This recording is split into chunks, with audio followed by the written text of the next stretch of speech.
नई दिल्ली में केंद्रीय गृह मंत्री अमित शाह ने अहमदाबाद फेज 2 में बने सरदार धाम बालिका छात्रावास के उद्घाटन समारोह के वर्चुअली संबोधित किया। इस मौके पर उन्होंने छात्राओं के उज्जवल भविष्य और शिक्षा के महत्व पर जोर दिया। अमित शाह ने कहा कि इस तरह की पहल समाज को नई दिशा देती है। अमदावाद में सरदार धाम फेज 2 सकरीबेन पटेल भवन गर्ल्स होस्टेल उद्घाटन आज कर्યું।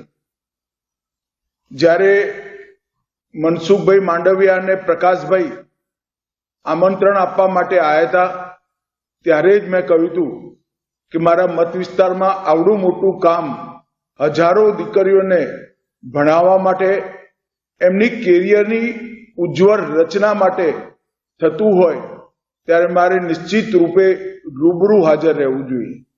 न्यू वीडियोस की अपडेट पाने के लिए सब्सक्राइब करें इंडियन न्यूज को और बेल आइकन को दबाएं।